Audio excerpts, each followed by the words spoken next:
The essence of yoga is union, a profound integration of all polarities. It encompasses the masculine and feminine, the yin and yang, the individual and the universal, the Shiva and Shakti, as well as the right and left brain. To realize this sacred union, one of the simplest and most accessible practices is the yoga of Namaskar. When you bring your hands together at the level of your heart, aligning them in a unified gesture, you create a harmonious balance between the polarities within yourself. This alignment fosters a sense of oneness with whatever or whoever the Namaskar is directed towards. In this act, the dualities of your likes and dislikes, your cravings and aversions are harmonized, allowing you to experience a deeper sense of unity with yourself. Devote a few minutes each day to this practice. Place your hands together in Namaskar and direct your attention towards something or someone that holds deep meaning for you. It could be the sun, the moon, the sky, a tree, a rock, or a loved one. In my case, focus on that object or person with the highest level of emotion that you can muster. By doing this, you cultivate a profound sense of connection and harmony within yourself, transcending the superficial divisions of everyday life. Embrace this practice of Namaskar as a daily ritual, allowing it to remind you of the unity that pervades all existence. Through this simple yet powerful act, you will experience a deepened sense of oneness with the universe and with yourself. In an attitude of loving attention, hold Namaskar for 3 to 5 minutes. Your life will be on a transformational mode. Once a human being becomes more and more aware of his own nature, he understands to experience love, to experience blissfulness, to experience ecstasy, even to experience orgasmic ways of life. You don't need anybody, actually. For those of you listening or watching and thinking, I've struggled in my relationships. I lack financial abundance. I'm out of shape, struggling with my health and wellness, and wondering how karma can support you in creating more abundance, whether financial, spiritual, relational, or in health. Or if you're contemplating that perhaps karma has been against you, let's reconsider how you might approach these principles. You are setting the wrong goals. Let me tell you what the right goals should be. Look around you. Instead of getting lost in philosophical debates, reading scriptures, or consuming self-help books, simply observe the trees around you. What are they doing? They are just being. Trees are not called beings. They are just trees. Only you are called a being, a human being. The tree doesn't have the capability of being. It just is. Look at what happens beneath the ground. The tree is engaged in a silent battle. Is a maple tree trying to produce apples? No. It is merely striving to be the best maple tree it can be. It is not concerned with producing apples or coconuts. It's just being true to its nature. Similarly, as a human being, your goal should be to allow your life to blossom to its fullest potential. When life blossoms fully, some may accumulate wealth, others might gain intelligence, knowledge, or loving qualities. Some may become artists or philosophers, but a fully blossomed human being, regardless of their pursuits, is a joy to behold. They contribute to humanity in a way that transcends what they do or don't do. Their very presence is an asset to the world. Instead of doing that, you want, for example, abundance in economic terms. What is your idea of abundance in economic terms? Jeff Bezos? Is it? Me personally, that's not it. But you mean having enough to be able to do what you want? Not feeling like you're a slave to paying your bills? No, I'm not insulting anybody. I'm just saying right now everybody's saying he's the richest man in the world or whatever. So what is your idea of abundance? $200 billion of personal wealth? I'm asking. Are you up to it? The 200 billion? For me? Yeah. Yeah. Why not? That's not my definition of abundance. But what is it? Probably. Probably over I guess it depends on what age I am. Telling me 10 years old is like $100,000. I'm rich, you know. At present, I feel pretty abundant financially. But if you're asking for a specific number, no. I'm asking for a number not because I want to find out your number. I'm asking because these numbers are bloody meaningless. They're all socially relevant, not relevant to you. And anyway, talking about karma right now, let's say you are the guy who has $200 billion. Yes. It's only in your memory. If I erase your memory, your money is gone. Hello. Yeah, it's gone, isn't it? Well, it's in your bank account. It is in the account, but if you've forgotten the code or you've forgotten the access, there's a whole lot of people who buried their treasure all over the bloody world, and somebody else found it 1,000 years later. That's true. A lot of people have lost all their Bitcoin and they can't get access to it. Yeah. So all these issues are there. But the important thing is, why do you want affluence? Let me put the word abundance as affluence. Okay? An individual person wants affluence. A society wants affluence. A nation wants affluence. Everybody is striving for that. Why? Because initially, it means a choice of nourishment. A choice of nourishment, yes. If you have money, you can eat what you want. Initially, that's the goal, yes. If it goes beyond that, after you eat everything you want to eat, the next thing is a choice of lifestyle, yes. Now, for example, the United States of America has the highest choice of nourishment choices. The highest level of nourishment choices. The highest level of lifestyle choices.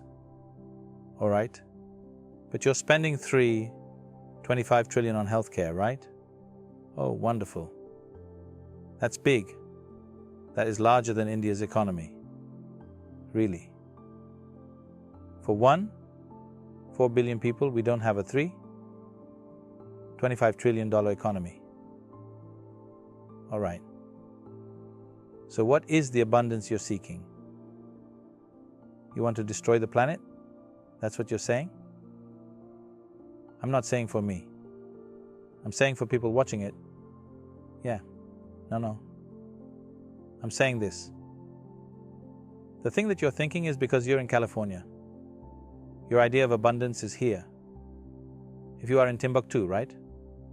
Your idea of abundance would be this. All right?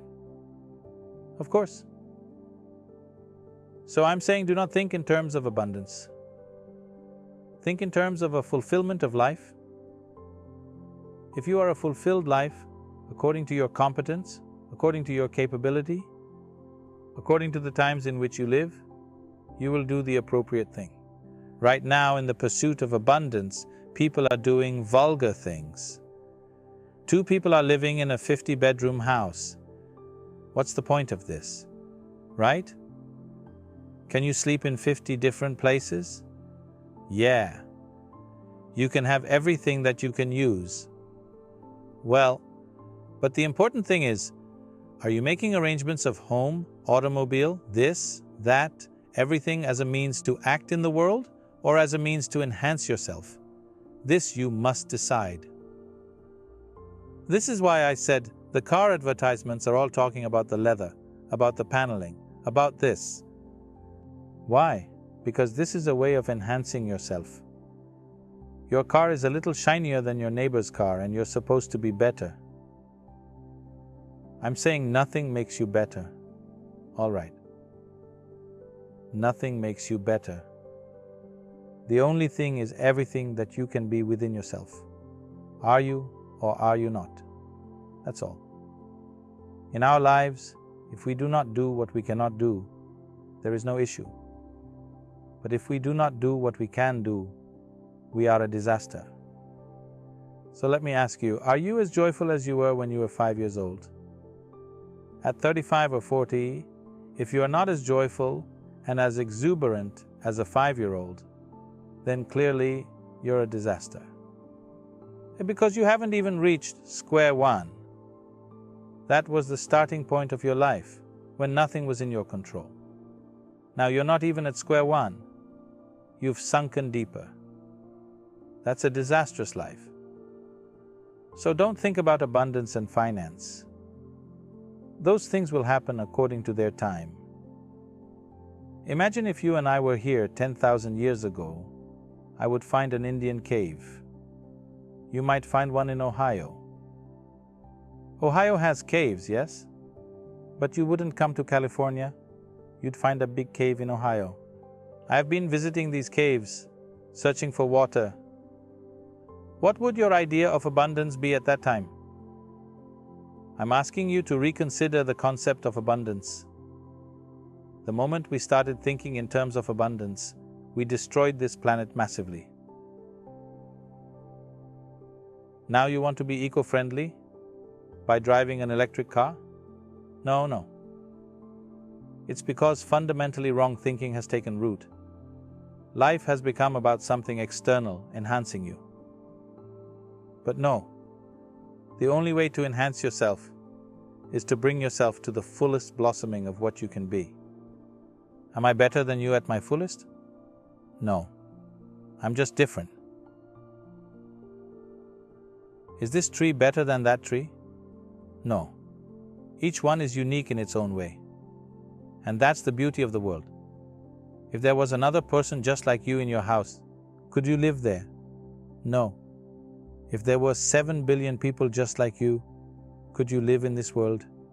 You would commit suicide. So how does one know their full potential? If you don't fix yourself with limited identities, if you don't compare yourself with anything, if you explore, you will see. If you want this tree to grow to its fullest, you don't focus on the fruit. If you count the fruits, maybe that tree is bearing more fruit than this one. But that's not the point. You nurture the root. Give it the fullest possible nurture, and it will become what it is meant to be.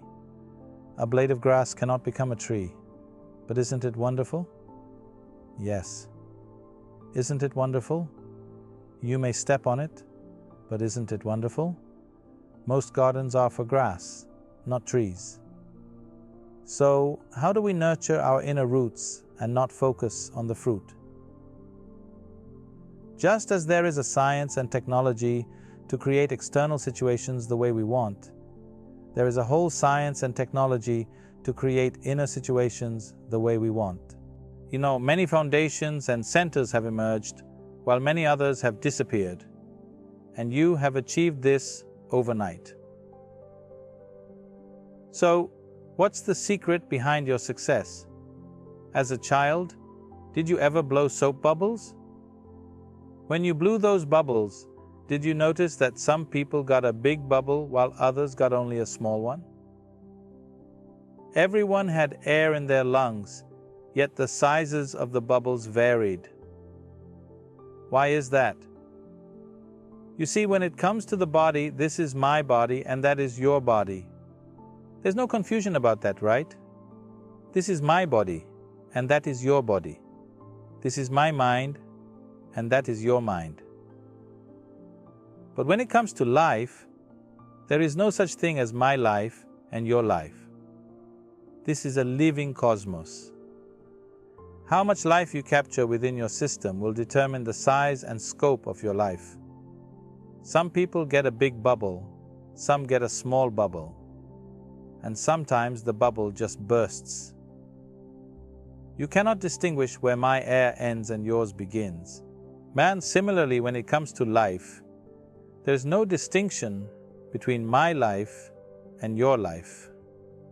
There's only life, abundant life. This is a living cosmos. How much life you capture within yourself will determine the scope and range of your existence. What one person might achieve in 100 years, another might do in 10 years due to the sheer intensity of life. When I say intensity of life, it can manifest in many ways. For instance, certain businesses in the United States have exploded within a few years, turning into billion-dollar enterprises. You take Microsoft or Facebook, for example. Their rapid growth was largely due to technological breakthroughs and the ability to ride that wave. At another time, such growth might not have been possible. But if you want to create something truly significant, the size is not the point, it's the significance. For this, you need the intensity of life. One aspect is the scale of life that you capture. This is what I mean when I talk about yoga, obliterating the boundaries of your individuality. It means allowing the universe to invade you. When the universe is part of you, you have an abundance of life.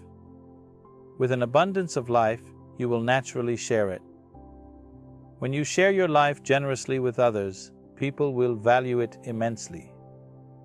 While most people try to hold on to life, someone willing to share it will naturally create a significant impact. This leads to many connections. You will make many friends and many enemies. Some people you have never met will become your sworn enemies without reason. They have never met you, never exchanged a word with you, but they declare themselves your enemies. You don't know why, but this is how the world works. So when we talk about how so much can be done in a short span of time, it's not a short span of time. It's 37 years of incessant work. 7 days of the week, 20 hours a day almost. For 25 years, more than 25 years on average, I slept only for 2.5 hours a day. Not deprived of sleep, just kept my life. And it is so intense that sleep was not even an issue. There are times when I've gone without sleep for 3 days, 4 days, full-scale working. Not because you're on some kind of drug and not sleeping, but simply because of the intensity of purpose and commitment to what you're doing. Today, I can proudly say I have created thousands of people around me. All of them have gotten crazy like that. They are beginning to work like this. Most of them, you don't know when they will sleep, when they will wake up. 7 days of the week, no holidays, no vacations, but everybody is joyful. If you come to the yoga center and see, you will see the most joyful faces. But they've never been on a vacation. They don't want a damn thing. They don't have money in their pockets. But they're just joyful because they are drunk with life, literally. Well, it's like this. Have you noticed on a certain day, if you are very, very joyful and blissed out, you are willing to do whatever is needed? No problem, isn't it? Any amount of work. But with a little frustration, your feet will drag. So I have not known frustration at all in the last 37 years. Not that everything goes right. Many things don't happen the way I want. In fact, nothing happens the way I want. That's a fact. Because what I want is up there. It is always incremental success of everything. But because of the sheer intensity of purpose and focus, when some moments we started and people gathered in millions, somebody told me, a very prominent person in the country said, "Guru, this kind of crowds happened only when Mahatma Gandhi came." I said, "No. So you don't compare, because Mahatma Gandhi had a huge advantage. He had an enemy. There was somebody to fight. When you have an enemy, you can gather masses." Now my whole thing is I'm constantly reminding people there is only one enemy in your life. That's you. If you fix this one person, everything is fine with you. Yes or no? you have only one enemy. That's yourself. If you fix this one person, this is a wonderful life. So when there is no external enemy, moving people towards a purpose is very difficult. Yeah, but people have moved wonderfully, not just in India. Around the world, people are putting a lot of pressure in various countries. They say, "Guru, you've done enough in India. You must come and stay here, stay there, do this, do that." Why I'm telling you this is you are young people. Each one of you, if you become a dynamo of energy and activity, this country, which is a nation of young people, will prosper and become a miracle like no other. Because we have the largest number of young people. If you get the necessary intensity and balance within you, it's important. Intensity without balance will make you go crazy. If you have intensity and balance, we can make a miracle out of this nation. All the problems that we are seeing in this country can be a thing of the past in a matter of 10 years' time. Not too long if you look at nations. If you look at the history of this world, the only country which has moved a large segment of population from poverty to affluence in one generation is China. But they did it with a lot of force and pain, too much pain. Millions have died. So much pain, so much force. But today, India as a nation, we are sitting on a threshold. Through a democratic process, if all of us do the right things in the next 5 to 10 years' time, through a democratic process, without a gun, without bloodshed, we can move 1 billion people from one level of living to another. This kind of thing has never happened in the history of humanity. Right now, India is sitting on that cusp that if we do the right things in the next 5-10 years' time, you will see this nation transforming. Without guns, without blood, without those kinds of revolutions, simply through a democratic process, we can do it. We are sitting on the threshold. It is just that we should not sit on the threshold for too long. We must take the next step and the next step. That is in our hands as a generation of people. We need to do that. Why is it so hard for people to feel that type of love, that unity love, the conscious love in an intimate relationship? See, this is because they are interested in the fruit, not the root. The fruit, not the root. Yes, what's the root? Right now you want to experience love. So what do? People go around chanting this mantra, "I love you, you love me, you love me, I love you," all day long. Because you know if you don't say it for 2 days, it may fade away. Love does not happen because you say it. Love does not happen because you're attracted to somebody. Yes, you may feel it at certain moments when you like something. You may also begin to love it. Essentially, love means sweetness of your emotion. Sweetness of your emotions. When you have very sweet emotions, that's called love, isn't it? If I have nasty emotions, that's called hate or whatever else. So, sweetness of your emotion. Why have you tied it to something external? I love ice cream. I love this man or woman. I love this. I love that. I love cars. I love food. I love Chevy. People are talking like this everywhere. Or, I love God. That's the safest thing to do because you can always claim God loves you. But if you claim this person loves me, tomorrow the person goes away. You can't say anything, but this is a safe thing to do. People have found various ways. I am not saying there's anything wrong with that. It's okay.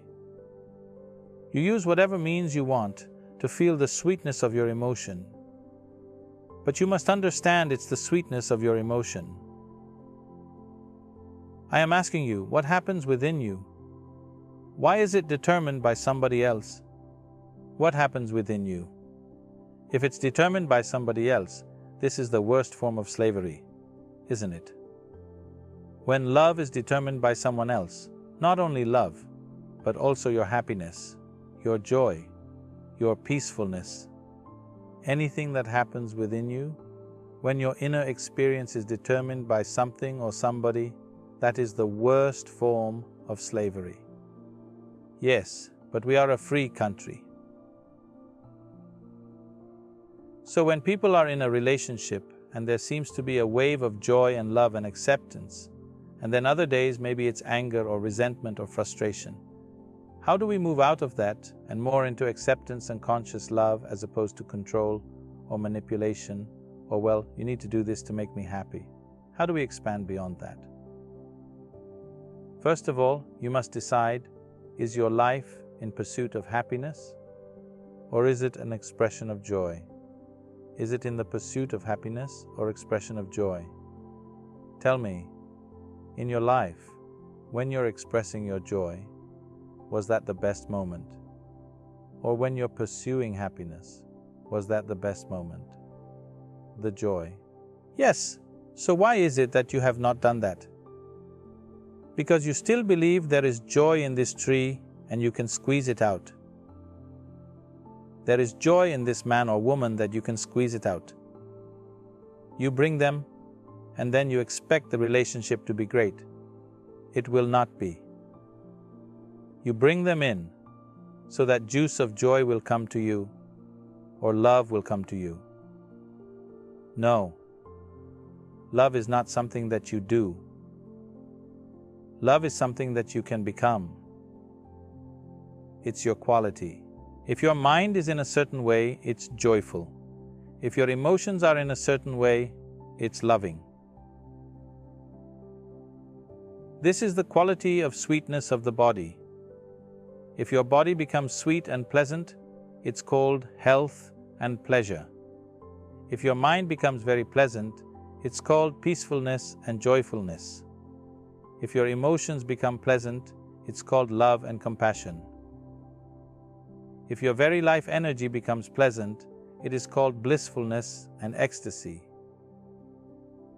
Only if your surroundings become pleasant, it's called success.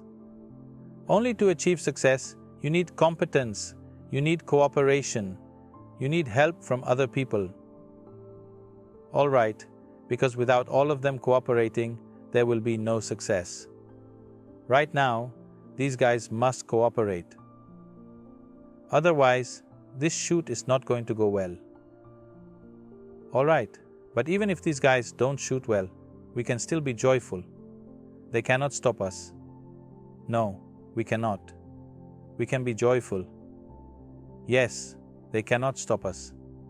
But for the shoot to go well, they need to cooperate. If they don't cooperate, the situation will not go well. Right. For the success of this situation, you need the cooperation of all these people.